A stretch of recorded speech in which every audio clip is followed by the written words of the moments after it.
Senator Ned Nwoko wants Nigerians to be allowed to carry gun. Are you guys ready?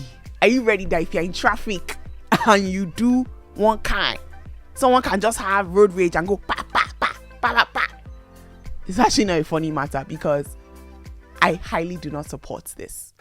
Look, the idea of a bill to enable Nigerians to carry arms and defend themselves is born out of desperation. The fact that people do not have the kind of protection that they need. Senator Ned Nwoko is sponsoring a bill that would allow Nigerians to carry firearms in defense. Let me explain though. He says that Nigerians should be allowed to defend themselves if they cannot trust the armed forces to protect them. So, what do you guys think? Do you guys think that Nigerians should have the right to bear arms? The reason why he's saying that is because he does not think that the government is doing what they are supposed to be doing, specifically security agents, when it comes to the insecurity issues that are happening. Now, you're not just going to be able to walk into a store and buy a gun. There's going to have to be proper documentation. In addition, the senator also said that there will be shooting schools in every local government run by former military officers. All the same, let's not forget that this is a country where our police officers are already trigger happy. What will now happen when the citizens are also trigger happy? I mean, to me, it literally feels like it's going to be a war zone. If we have police officers who are trained, licensed, and we've had situations where they've shot their firearm without any due reason, how much more angry civilians and Nigerians are angry? Have you seen when you're driving on your way to work and you just see two people beating each other for no reason? In a week, I promise you, I see it at least 2 or 3 times. Over road rage, over some fight. They'll be carrying each other into gutter. Imagine a situation where one person has a gun now. I mean, come on. Small traffic jam. You just see someone say, your father God punish you. Waka, ki, ka, this one. In America, the reason why America has such a high murder rate is because Americans have the rights to bear arms. And it makes it the murder capital country in the world. Most other countries don't have the right to bear arms. And we see the consequences. They're safer. I do not think it is a good idea at all. I understand the fact that there's insecurity. I understand the fact that there's kidnapping. I understand the fact that there's armed robbery. But that is the responsibility of the security agents to make sure that our society is safe. The solution is not to say, oh, we're not able to do our job, so here you go, citizens. You guys go and get guns and you guys start shooting yourselves. Me, I shall know that Nigerians have the right to bear arms. I'll carry my load. Kere. Ghana, I go. Ghana, I go. Senator Ned. I should call Regina and say, Sister Regina, please talk to your husband. Help us. Because this is not a bill that you should be sponsoring. I do not agree at all. But let me know your thoughts. How do you guys feel about this? There's a lot of debate and social media is abuzz with this news story because everyone is like, whoa, this can really affect our lives. One person on social media said, so far there is corruption, this won't work. A lot of illegal people will get weapons on the premise of a license. So we know who could be. True? Another person said, why shouldn't normal people have guns so we can level the playing field? I guess a majority of you guys are okay with being the victim. You're okay with going on Twitter to rant every new week. Believe it or not, Nigeria is already in a state of anarchy. You either protect yourself and your loved ones or you become a victim. Y'all don't know what it's like to live in a country where guns are being carried by everyday citizens. I can tell you for a fact, people are going to be living in a perpetual state of fear. You think you're afraid now? Just wait for this law to be passed. I will go to Aso Rock if this law is passed. The petitioner will petition against it. It can't happen. Let me know your thoughts, how you guys feel about it. Should civilians be allowed to carry arms? Comment down below. Meanwhile, our vice president is calling out citizens that are celebrating the exchange rates. Just trying to find the citizens that are exchanging the... Just trying to find the citizens that are celebrating the exchange rate. I don't know who they are. He mentioned that some people are saying the exchange rate is good, and he further went by saying that some clowns are celebrating the exchange rate on Twitter. I really wish that he had mentioned these specific people and their handles, because I don't think I've seen anyone celebrate the exchange rate. Maybe people who live abroad, but even those people understand that it makes the whole country expensive, right? Even if you're making dollars, it doesn't matter. Like, your dollars don't go as far because things are expensive. I mean, even that, they're not gonna celebrate. But maybe he saw someone online celebrating, but he doesn't understand that the person is being sarcastic, and he might not be getting the Twitter bans, the way they talk on Twitter. You get. Anyways, Vice President, nobody's celebrating it. Please help us get this dollar back down. Monarchs abandoning traditional religion is the reason why they are murdered, according to Chief Elebuibon. Now, if you're familiar with Nollywood or you watch any movies that have an Ifa priest, then you will know Chief Ifayomi Elebuibon. He came out to air his opinion on the recent murders of monarchs in Ekiti. I gave you the scoop on this incident yesterday, so if you missed out on that, go back and watch it. He suggested that there are traditional ways to deal with insecurity. Now, this got me thinking, okay, maybe police will start using charm, or they'll start using jazz to make themselves invisible, or they'll use it to be able to fish out kidnappers. Well, the priest is saying that the reason why the kings met such a tragic end is because they refused to traditionally protect themselves and their people by abandoning the traditional way of religion in favor for Western religion. What do you guys think? Do you guys think that these monarchs were murdered because they actually abandoned their traditional religion? Considering the fact that being a monarch involves you practicing traditional religion, right? It's part of the rites in which you're going to be crowned king of whatever area you are. So I want to hear your thoughts.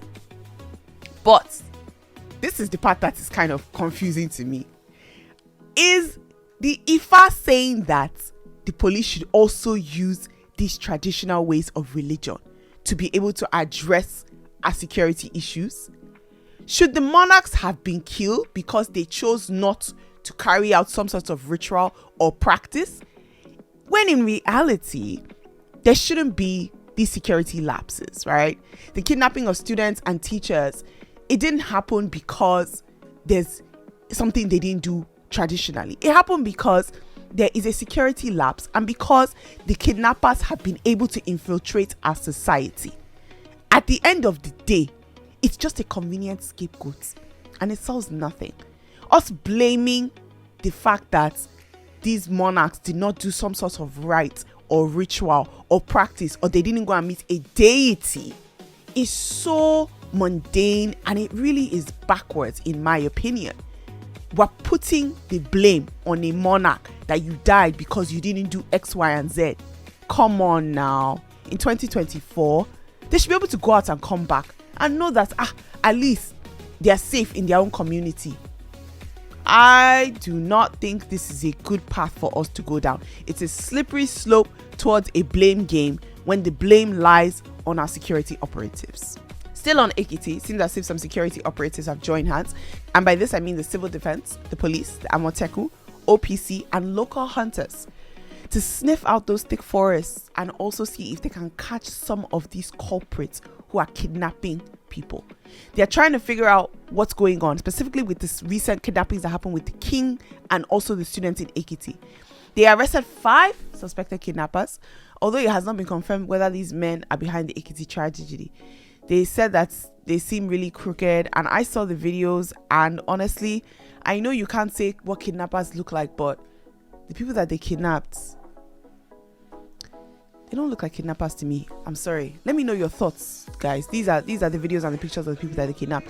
Do these guys look like kidnappers? But again, what do kidnappers look like? Or maybe I should say they don't look like they have the mastermind to be the kidnappers. There's someone else who is moving their hand, and they are just the ones, they are foot soldiers.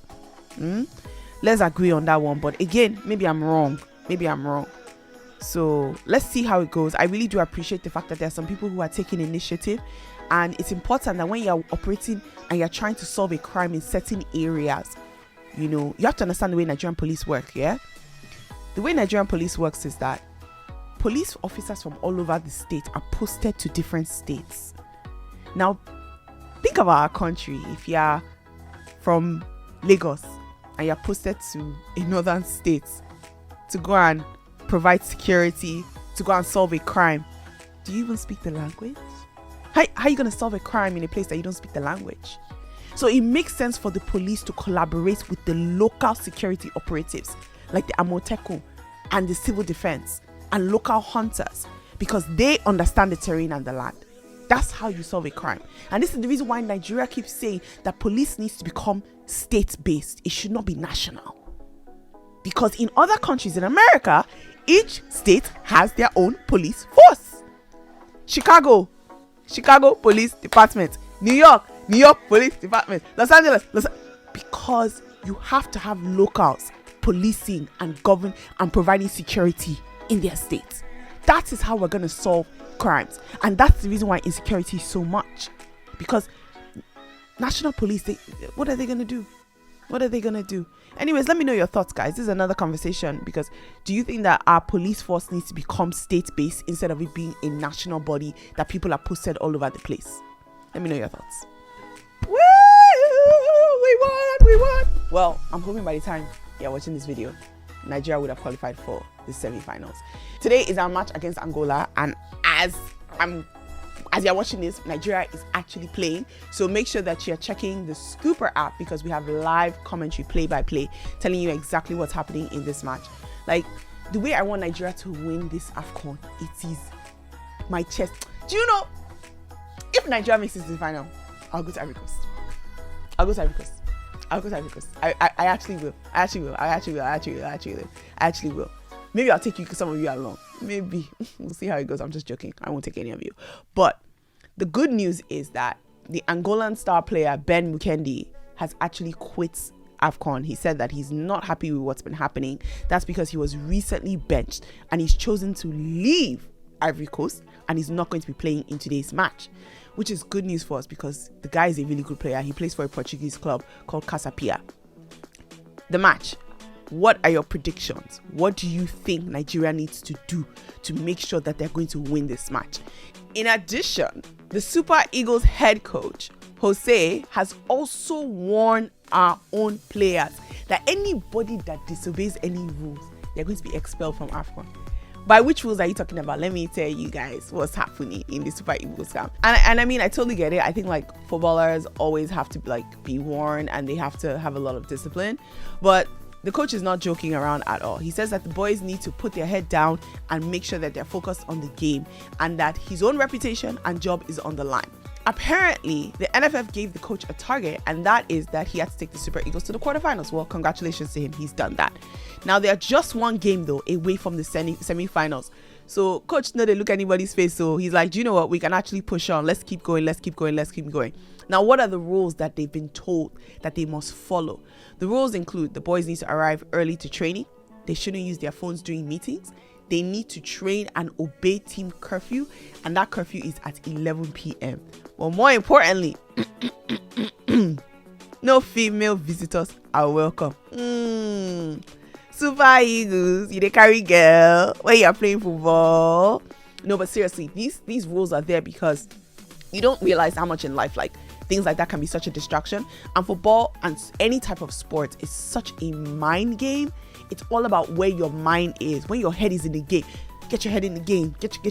When your head is in the game, you perform. So Super Eagles were begging you, please, just leave these women for a few more days until we win the AFCON title.